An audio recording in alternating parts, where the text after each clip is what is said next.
Bismillahirrahmanirrahim. Assalamu alaikum wa rahmatullahi wa barakatuhu. Jazakallahu khair to everybody who is joining in, inshallah ta'ala. I pray that everybody is in the best of health, with best of iman, inshallah. May Allah subhanahu wa ta'ala relieve us of our struggles and pains and grant us patience and wisdom. Ameen. Inshallah, Sister Timi will be joining me soon. And so the topic that we will be doing in our coaching class for refresh, relax, and recharge is my future self. And now my future self is an exercise that we will be taking on, because for the past, mashallah, 6 weeks, I think this is our 6th week. Yes, alhamdulillah, we have 2 more coaching sessions left. Alhamdulillah, jazakallah khair to everybody who has been a part of it. Mashallah, tabarakallah.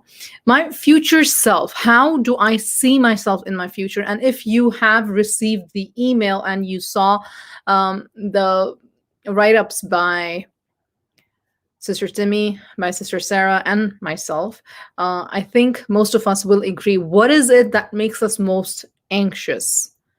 The future. What is it that grieves us the most? The past or the present that we are living in?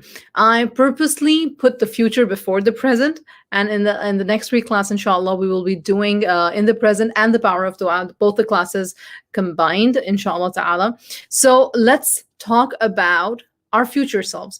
If you are participating at this point, I would like to see a few messages about, let's do this.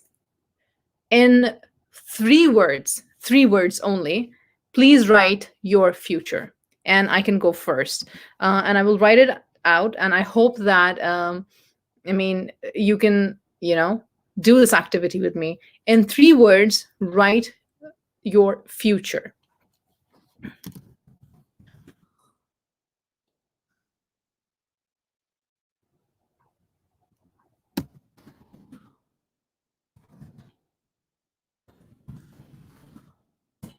And I wrote it with 4 words because I used and as well. So success, content, good health. That's how I see my future, how I am preparing for my future, or at least thinking that my future should look like. So I'm waiting for a few more answers, inshallah ta'ala.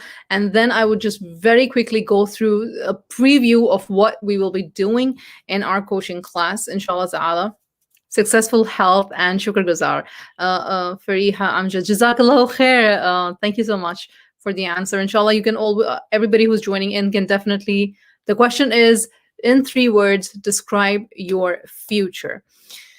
And if somebody is coming up with the word uncertain, or if somebody is coming up with the word dark, or if somebody is coming up with the word despair or hopelessness, it's completely okay, because every person is at a point in life where they are struggling and dealing with something. Not everybody, and we are accustomed and tuned into saying good, positive words on the outside and for others, although we do not believe them for our own self. And so today, the set of activities that I have planned to do with all of you who have signed up for the coaching sessions, inshallah ta'ala, it will be that. It will be more pertained towards finding why is it that I don't see my future self, or if I know what I want from my future self, why is it that I'm not working towards it? And in the end, we should conclude how my future is, how I see it, and what are the steps that I'm taking towards it, inshallah ta'ala. So this is one of the articles that I read, and it was a pretty neat article, alhamdulillah. It says 5 most powerful influences that determine your future. And number 1, they say what you watch. Now, this is so important. Mariam Khan says, new job, health, and house, inshallah ta'ala. That's fantastic. Thank you for your answers. What you watch. And what we watch is binge watch Netflix. Actually, binge watching is so much encouraged that we do not find time to do the things that are necessary. And I am a prime example of this. I will take whole responsibility in saying that as a homemaker, as a mother, as an entrepreneur, as a coach. I have my docket full. However, I still find time to waste my time, and then in the last minutes cram everything.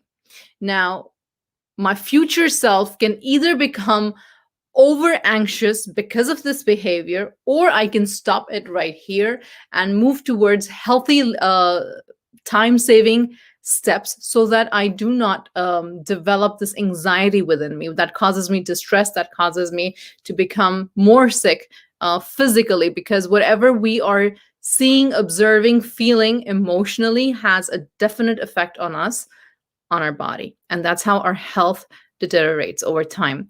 So what you listen to, how much of music does a person is a person listening to, how much of false news one is listening, how much of gossip one is listening to, how much of nonsensical indulgence are our ears into. That's another thing that determines how our future is going to turn out to be. It's basically watching and hearing is basically garbage in, garbage out, or good things in and good things out.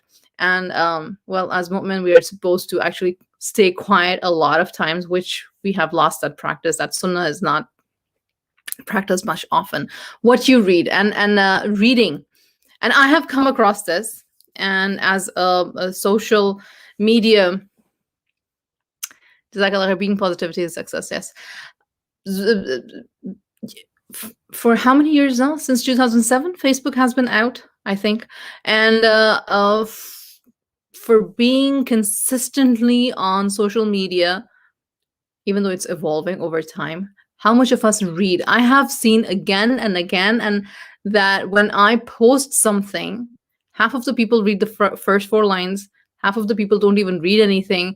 And and even I, including myself, if I'm really into a topic or a subject, or if I really like the person that I'm reading from, whose page I'm reading, then I make a note of going back and starting again, because I lose focus. And that is one of the things that why we are not able to plan things, because while planning, our focus is gone, we're distracted. And because of the scrolling up, swiping left, scrolling down, moving forward, etc., etc., all of these terms are actually they have actually taken away our ability, or we have given up the ability to focus and actually even complete a few more sentences. And so what you watch, how many hours of it you watch, what you hear, and what you are reading. Alhamdulillah. Assalamu alaikum. Walaikum assalam. Siran, are you able to hear me?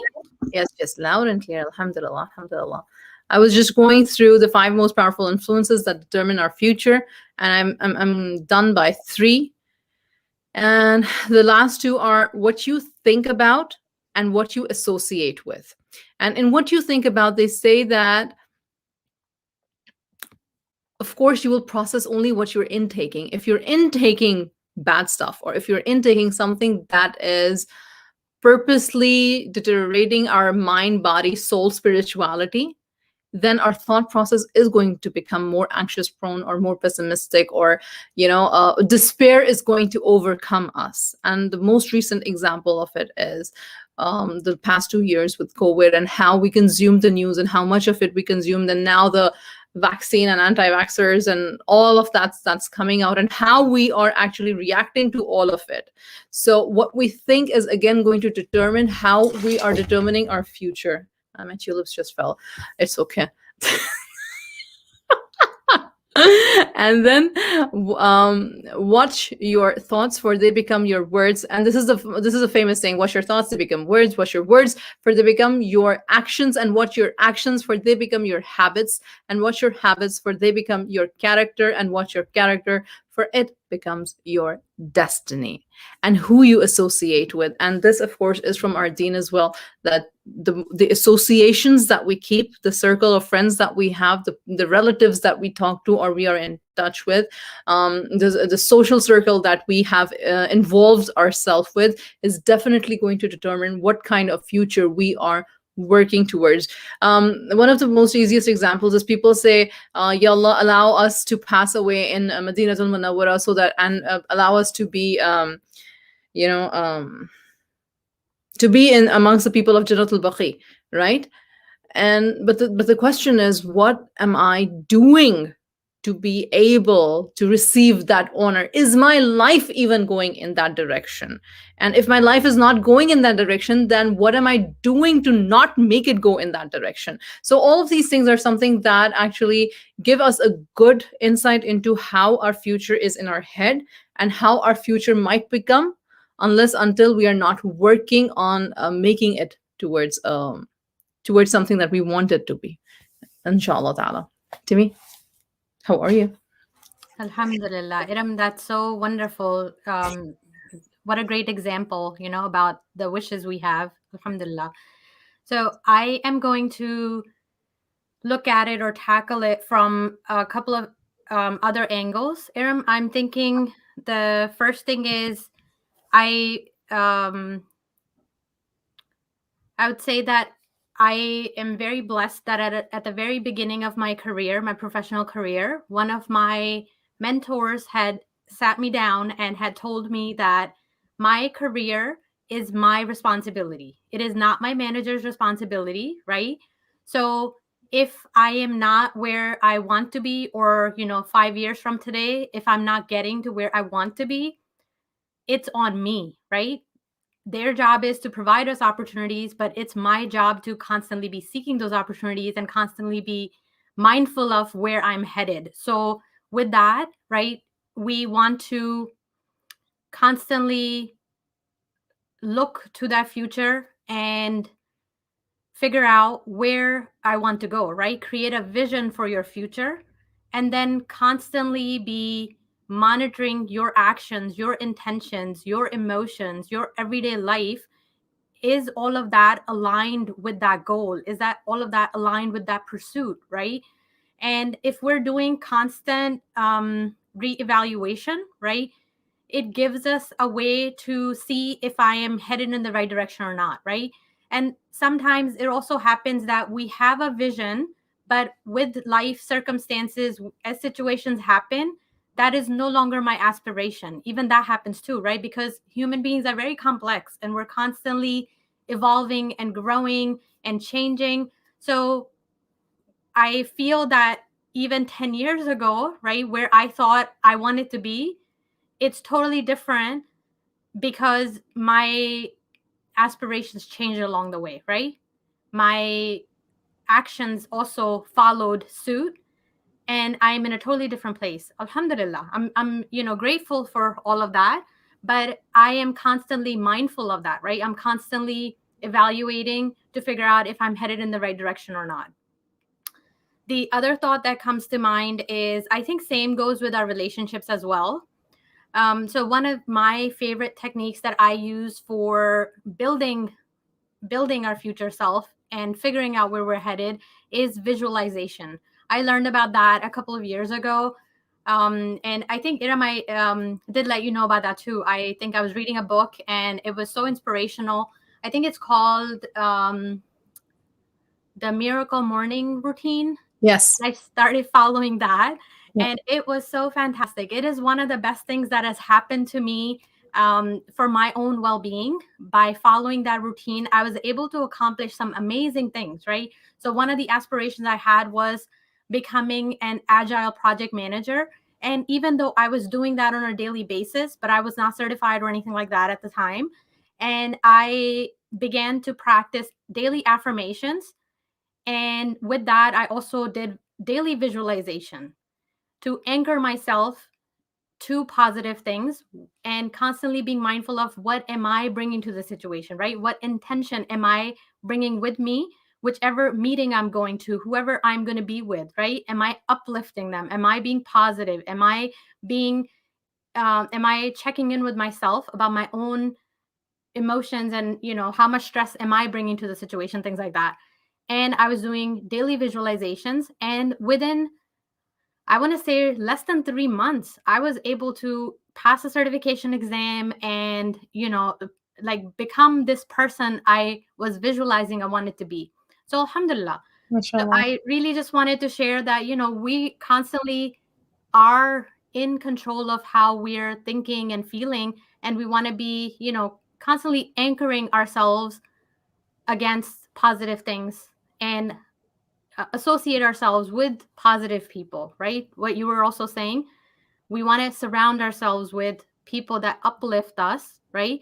Even the challenging people in our lives are there to teach us something. So alhamdulillah for that as well. But I think we want to constantly be looking at it in a positive light.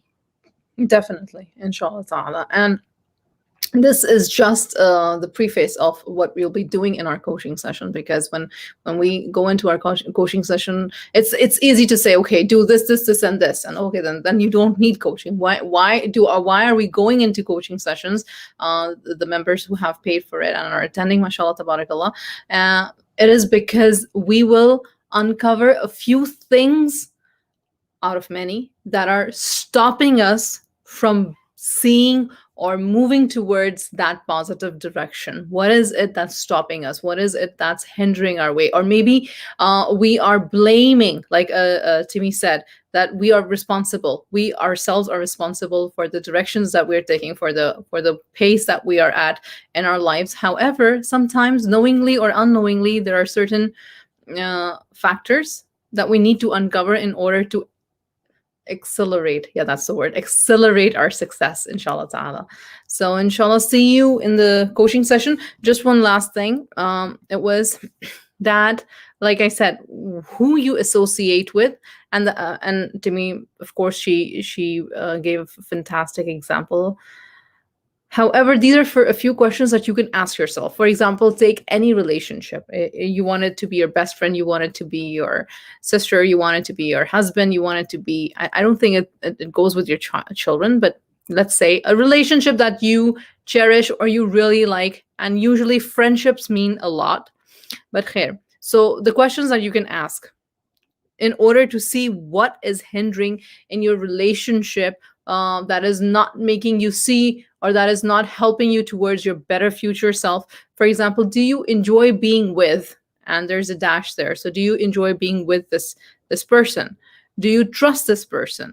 Do you feel comfortable sharing your feelings without the fear of retribution or without the fear of gossiping? No judgments. Do you feel safe in that space? uh, does this person listen to you without judgment or offering instant advice, or if we call it even gaslighting? And we don't do gaslighting because we want to do because we want to harm the other person. It's just how easily it comes to us. Like, are you sure? Are you sure you really saw what you were saying you saw? Or are you really sure that that was their intention? Or are you really sure that these were the words that they uttered?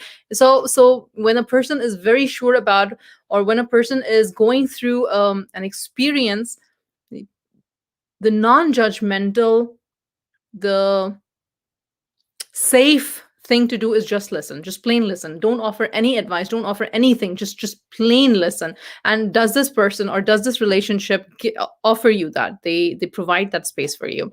And does this person tell you what you need to hear, not necessarily what you want to hear? Right? What you need to hear after listening, after quietly listening, not giving any judgment. Then they give you an advice when you ask them, okay, now tell me, right? Has this relationship improved the quality of your life? Does this person or does this relationship drain your energy? And do you feel better after spending time with them? So these are certain important questions that if you're working on yourself through books and through self-help courses, then inshallah, I think these are some of the questions that will help you understand what is bothering you in your day-to-day life, in your relationship, that might be one of the reasons why you are not being able to achieve a certain goal or a certain, whatever future you're seeing for yourself, inshallah ta'ala. And that's a wrap up from me. Timmy, any last words?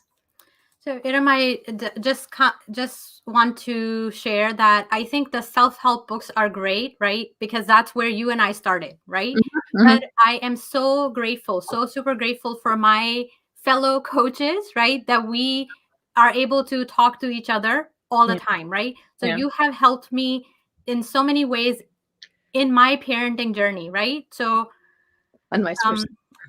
I just think that having a coach just helps you excel so much faster. It It definitely does. accelerates your whatever you're processing, whatever you're doing, right?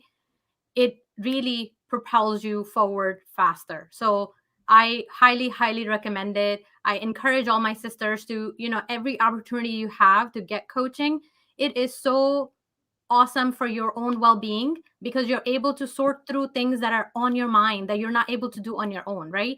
we Absolutely. we try we try we do journaling, we try so many different ways, but there is no alternative to speaking to a human being that is listening, that is there for you, that is holding space and helping you sort through that, and only offering advice or solutions or suggestions when you ask, when you're ready, right?